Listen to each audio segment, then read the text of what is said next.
Blaster fire stitched the smoke like lightning. Vader moved through it like a storm given shape, carving rebels down in narrow halls of a broken cruiser. Every step was control. Every breath was a cage. Then the explosion hit. A Republic-era concussion charge. Old design. New hands detonated under the deck plating. The floor buckled. Vader's body slammed into a bulkhead. His saber stayed lit, but his helmet struck hard, metal against durasteel. Crack. The sound was small. The effect was not. A thin fracture spread across the right lens.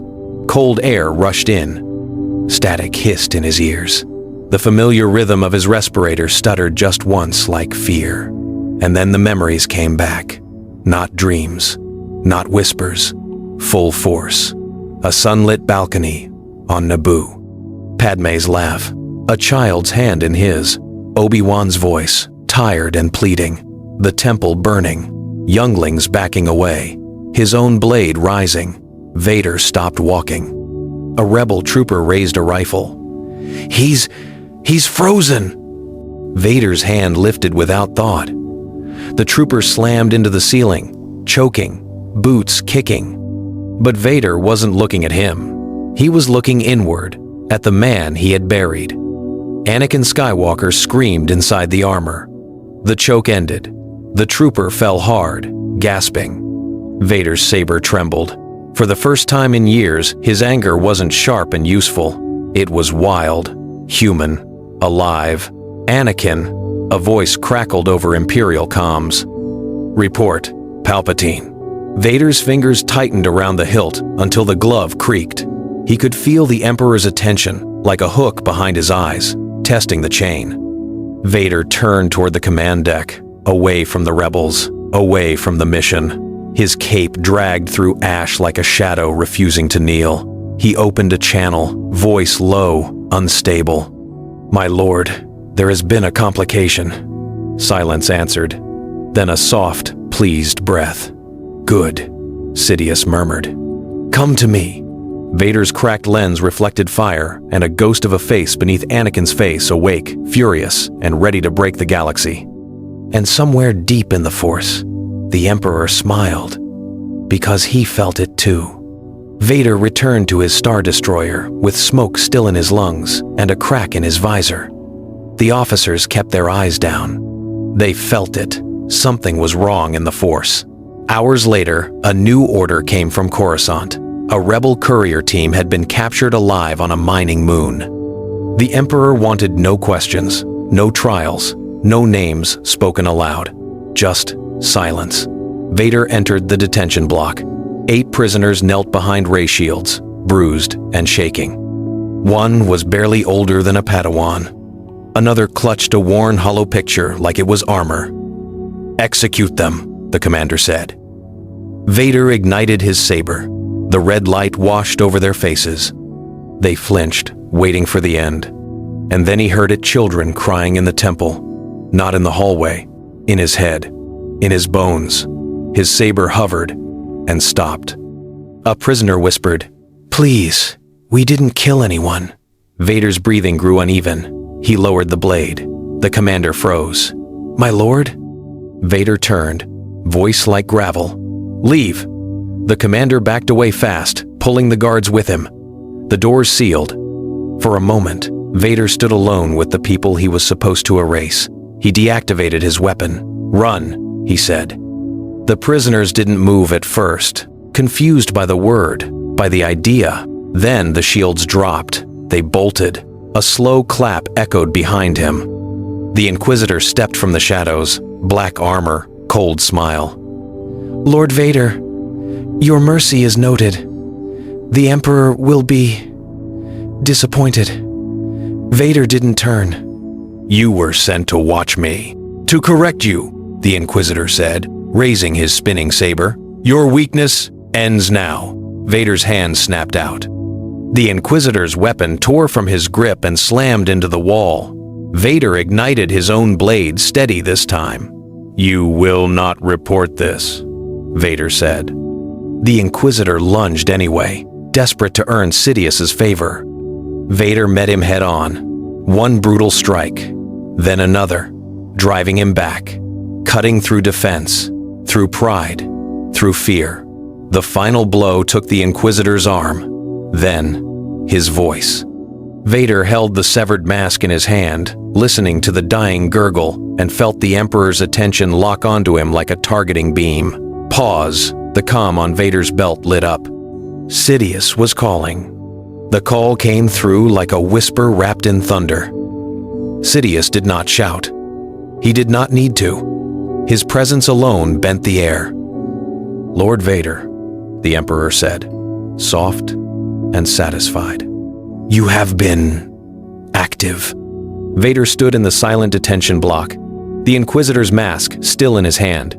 The floor was smeared with oil and blood. The prisoners were gone. "I handled the matter," Vader replied. Sidious paused. Pause. And the pause was a test. Then the pain began. Vader's suit flared alive with heat. His lungs seized as the respirator fought itself. Needles of electricity ran through his spine, down his ruined legs, into every broken nerve. He dropped to one knee, saber hissing against the deck. "You will not decide what is handled," Sidious murmured. "You will not choose." Vader's fingers clawed at the floor. His vision blurred through the cracked lens. In the storm of agony, memories tried to surface Padmé's eyes, the temple steps, Obi-Wan's grief. Sidious pushed harder. The Force itself seemed to press on Vader's chest, demanding surrender. It would have been easier to obey, easier to say, "Yes, my master," and let the guilt drown. But Anakin had already drowned once. He forced air into his lungs, one harsh breath, then another. "No," he rasped. The word was quiet. It was not a challenge screamed across a throne room. It was worse. It was real. The Emperor's voice cooled. "What did you say?" Vader's body trembled, not from fear, but from the effort of staying himself. I said, "No more." For a heartbeat, the pain stopped. The silence felt like the edge of a cliff. Then Sidious spoke again, gentle as poison. "You are confused. You are damaged. Return to Coruscant. Immediately." Vader rose, shaking, and stared at the severed mask in his hand. A symbol of what the Emperor sent to keep him chained. He crushed it. Across the stars, Sidious felt the act through the Force, and his pleasure vanished.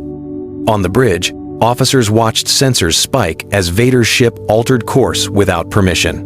Not toward Coruscant, toward open space. Pause. And in the Emperor's dark chamber, a new order was issued. "Prepare the trap," Sidious hissed. "Bring me my apprentice in pieces." Vader's Star Destroyer drifted beyond charted lanes, engines low, transponder masked. He ordered the bridge cleared, no officers, no guards. Only silence and the hiss of damaged breath. In a sealed chamber, he opened an old compartment in his belt, one Palpatine never cared to search because it looked useless. Inside was a battered Republic comm chip, scorched at the edges, a relic from a life he was told to forget.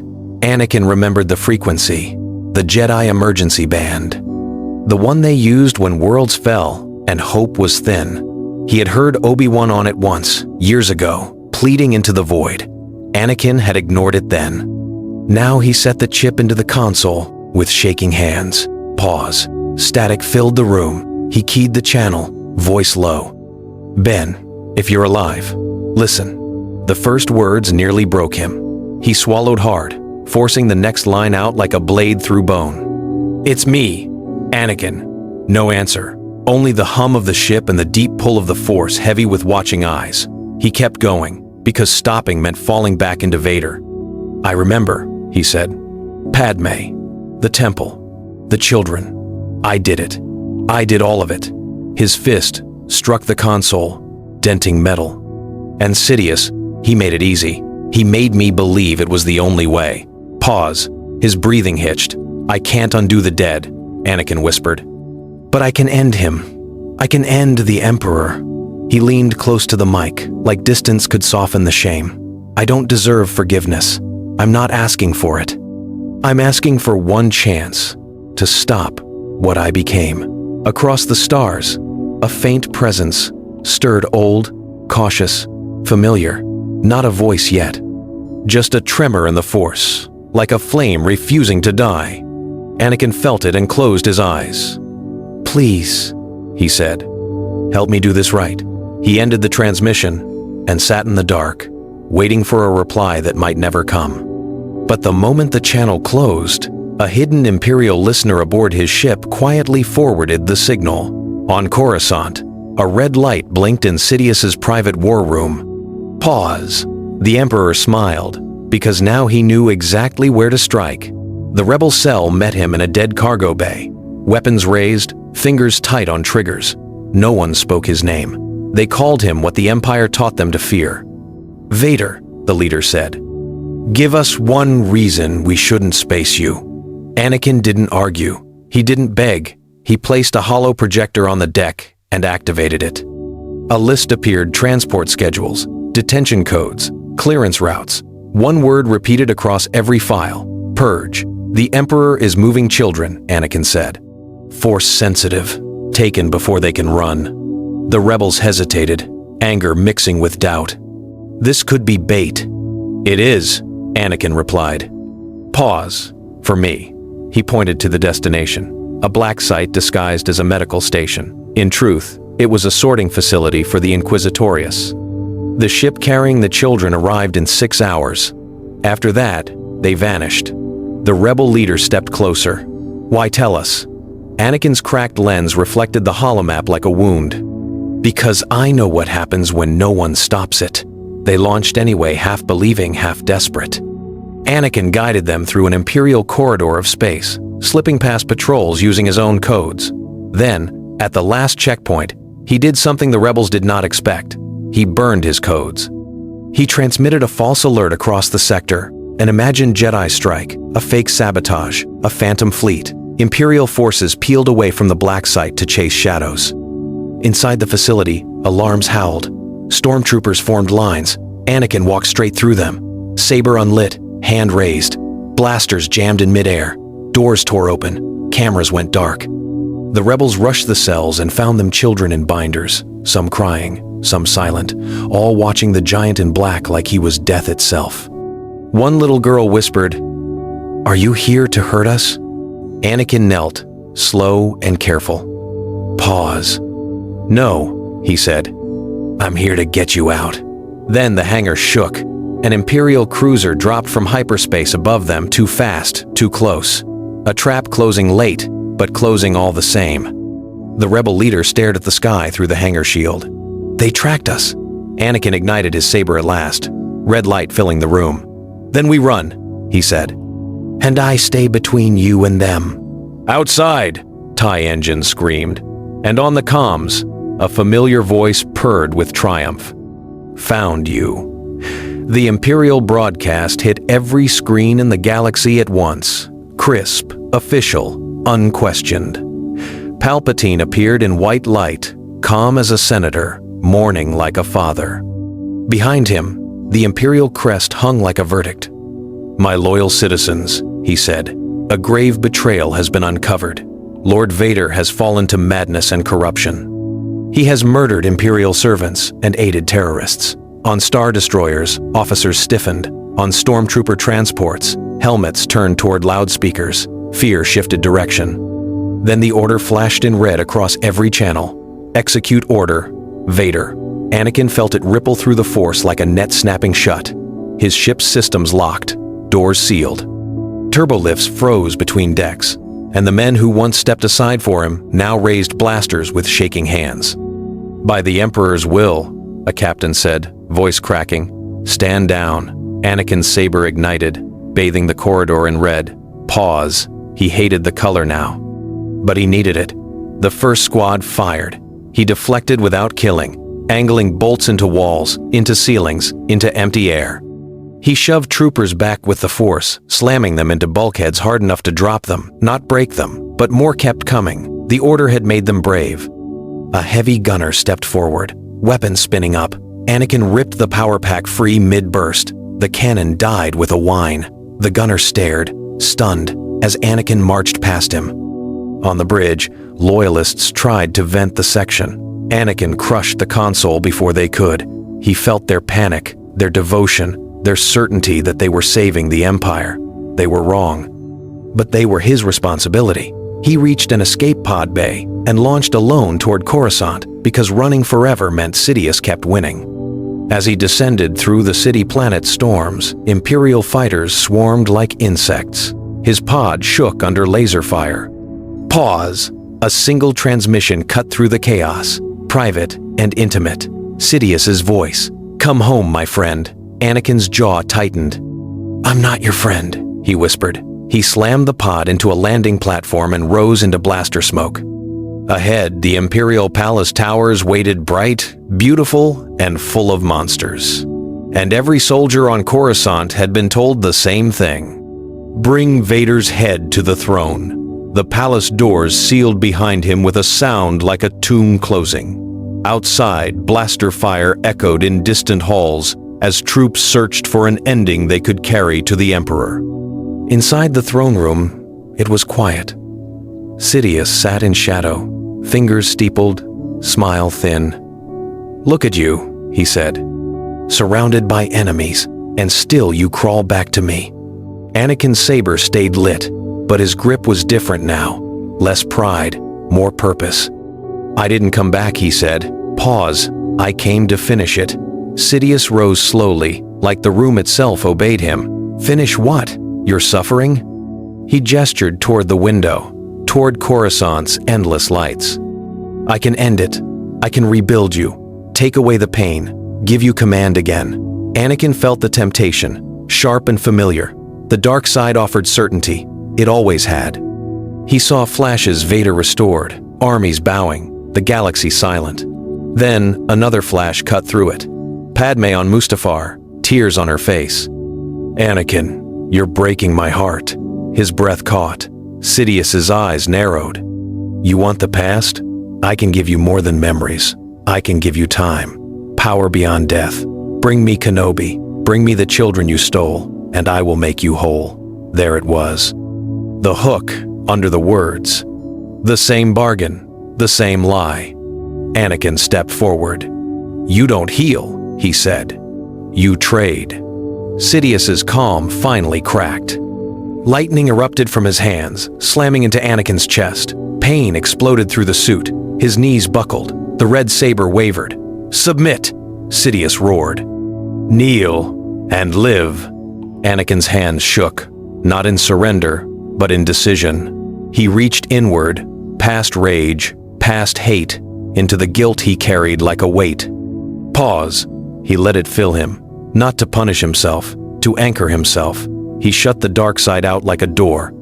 The lightning intensified, then faltered, as if Sidious had lost his grip on the chain he always pulled. Anakin rose, smoking, and spoke through broken breaths. "You don't own me." Sidious took one step back, just one, and for the first time, the Emperor looked unsure of the ending. The Emperor's fall did not arrive with fireworks. It arrived like a power outage. One moment, Coruscant's palace was the center of gravity. The next, the Force went quiet, cold, empty, like a voice had been cut mid-sentence. Across the Imperial chain of command, officers paused, as if they had forgotten how to breathe. Then the Empire began to split. Moff sealed their sectors and declared emergency rule. Admirals moved fleets without permission. Stormtrooper legions waited for orders that never came, and some commanders chose the only certainty they knew: violence. On the holonet, the broadcast loop stuttered and died. Rebel transmitters filled the gap with the same message, again and again. "The Emperor is gone. Stand down. Choose your world." But no one knew what to do with Darth Vader. In the shattered throne room, Anakin stood over scorched stone and broken guards. His armor smoked, his hands shook. The red blade had finally gone dark, and without it, the silence felt louder than war. He could hear distant alarms. He could feel troops racing up the spires to claim a trophy. A door hissed open. Obi-Wan Kenobi stepped into the smoke, older, grim, eyes full of pain that never healed. He did not raise a weapon. He only stared at the black armor and the cracked lens. "Pause, Anakin." Obi-Wan said, barely a voice. Anakin's throat tightened. "I ended him," he whispered. "I couldn't save them, but I ended him." Obi-Wan's face didn't soften. It hardened, like stone learning to mourn. "And what happens to you?" Anakin looked down at his hands. He remembered the children, the screams, Padme's last breath. "I don't get to stay," he said. He moved past Obi-Wan, limping, dragging the weight of Vader behind him. He reached an emergency chute and dropped into the city's storm, vanishing into traffic and fire.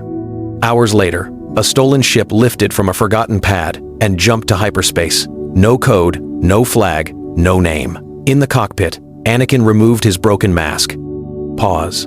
And in the reflection of the glass, he saw a man the galaxy would never forgive, yet still alive long enough to try.